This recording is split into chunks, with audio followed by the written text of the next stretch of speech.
మీ business మా ప్రచారం to advertise on I news YouTube channel సంప్రదించవలసిన నంబర్ 7842323399. ఫ్లూటు జింక ముందు ఊదు సింహం ముందు కాదు. ఈ డైలాగ్ ఆ సెగ్మెంట్ లో మరోసారి ట్రెండ్ అవుతోందిట. అధికార పార్టీ ఎత్తుగడలు ఆ విధంగా ఉంటే గులాబీ పార్టీ వేసిన మాస్టర్ ప్లాన్ తో ప్రత్యర్థుల మైండ్ బ్లాక్ అయిపోయిందిట. మరి అధికార పార్టీ నేతలకు ఆ ఎక్స్ మినిస్టర్ ఇచ్చిన బిగ్ షాక్ ఏంటి? ఈ ఎత్తులు పై ఎత్తుల పాలిటిక్స్ ఎక్కడో ఒకసారి చూద్దామా?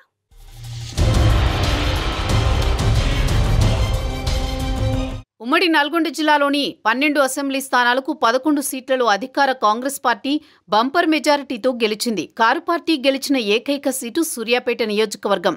మాజీ మంత్రి గుంటకండ్ల జగదీష్ రెడ్డి ఓన్ సెగ్మెంట్ ఇది. జగదీష్ రెడ్డిని ఓడగొట్టేందుకు ఉమ్మడి నల్గొండ జిల్లాకు చెందిన కాంగ్రెస్ సీనియర్ నేతలు శతవిధాలా ప్రయత్నం చేసినా ఆయన చరిష్మా ముందు రాజకీయ ప్రత్యర్థుల వ్యూహం ఫలించలేదు. జగదీష్ రెడ్డికి ప్రజల్లో ఉన్న క్రేజ్ అలాంటిదని రాజకీయ విశ్లేషకులు సైతం అంటుంటారు. జగదీష్ రెడ్డి అమలు చేసే వ్యూహాలు ప్రత్యర్థులకు దిమ్మ తిరిగే పద్ధతిలో ఉంటాయని కూడా చెబుతుంటారు. అందుకు ఆయన తాజా పాలిటిక్స్ నిదర్శనమని గుర్తు చేస్తున్నారు. మరి రీసెంట్గా ట్రెండ్ అయిన జగదీష్ రెడ్డి రాజకీయ చతురత చూస్తే అందరికీ దిమ్మ తిరిగి మైండ్ బ్లాంక్ కావాల్సిందే. మరి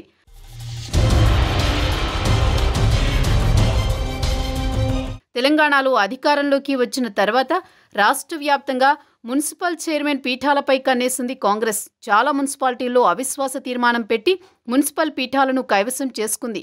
కొన్ని మేజర్ మున్సిపాలిటీలను తన ఖాతాలో వేసుకోవాలని ప్లాన్ వేసింది హస్తం పార్టీ. ఆ క్రమంలోనే సూర్యాపేట మున్సిపాలిటీపై వేసిన ప్లాన్ బెడిసికొట్టింది. మాజీ మంత్రి జగదీష్ రెడ్డి అప్రమత్తతతో హస్తం పార్టీ ప్లాన్ అటర్ ఫ్లాప్ అయింది. సూర్యాపేట మున్సిపాలిటీలో 48 వార్డులకు గాను అప్పట్లో 24 స్థానాల్లో బీఆర్ఎస్ విజయం సాధించింది. స్వతంత్రులు మరో కొంతమంది సభ్యులు మద్దతుతో బీఆర్ఎస్ బలం 31కి చేరింది. దాంతో జనరల్ స్థానంలో ఎస్సీ సామాజిక వర్గానికి చెందిన పెరుమాళ్ల అన్నపూర్ణని చైర్మన్ పీఠమెక్కించడం అప్పట్లో రాష్ట్ర వ్యాప్తంగా సంచలనం రేకెత్తించింది. ఈ పరిణామం జగదీష్ రెడ్డికి మంచి ఇమేజ్ తెచ్చిపెట్టింది.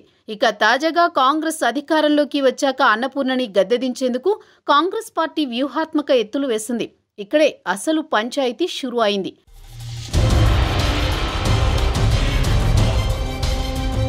దళిత వర్గానికి చెందిన చైర్మన్ అన్నపూర్ణపై కుట్రలు చేస్తున్నారంటూ వివిధ పార్టీలు, దళిత సంఘాలు సూర్యాపేటలో ఆందోళన చేపట్టాయి. అయినా బాగా వేసే లక్ష్యంతో వారి ఆందోళన ఆవేదనని లెక్క చేయలేదు కాంగ్రెస్ పార్టీ. ఇద్దరు అధికార పార్టీ ఎమ్మెల్యేలు తెర వెనుక ఉండి చక్రం తిప్పారని టాక్ హాట్ టాపిక్ అయింది. ఇక్కడ మరో ట్విస్ట్ ఏంటంటే బీఆర్ఎస్ పార్టీ కౌన్సిలర్లను ప్రలోభపెట్టి అవిశ్వాస తీర్మానం మద్దతుకు అవసరమయ్యే 32 మంది సభ్యుల బలానికి చేరుకుంది కాంగ్రెస్ పార్టీ. అంటే ఇంటర్నల్గా బీఆర్ఎస్ నేతకే మద్దతు ఇచ్చి చైర్మన్ అయ్యాక పీఠం లాగేసుకోవాలనే కాంగ్రెస్ ప్లాన్ రివర్స్ అయింది. అవిశ్వాస తీర్మానం ప్లాన్ రెడీ అయింది. 32 మంది సభ్యులతో సమావేశం జరగాల్సి ఉంది. చివరి క్షణంలో ఊహించని ట్విస్ట్ కాంగ్రెస్ అంచనాలను తారుమారు చేసింది.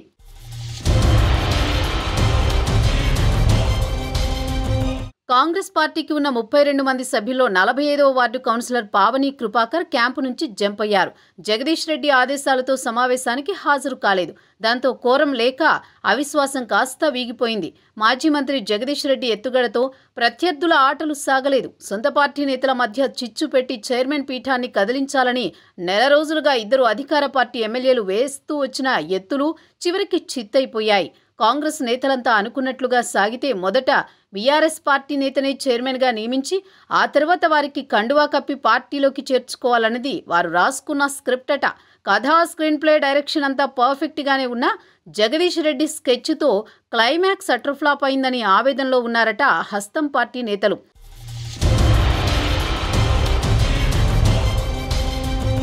జగదీష్ రెడ్డి పవర్ పాలిటిక్స్కి మాజీ సీఎం కేసీఆర్ కూడా అభినందించారట. అధికారం కోల్పోయి డీలా పడ్డ కేడర్కు ఇదో జోష్ లాంటి న్యూస్ అంటూ మాజీ మంత్రిని తెగ పొగిడేస్తున్నారట పార్టీ అగ్రనేతలు. ఇక ఆయన ఫాలోవర్స్ మాత్రం ఫ్లూటు జింక ముందు ఊదు సింహం ముందు కాదంటూ సూర్యాపేటలో ఏ నలుగురు కనపడ్డా ఇదే డైలాగ్ వినిపిస్తున్నారట.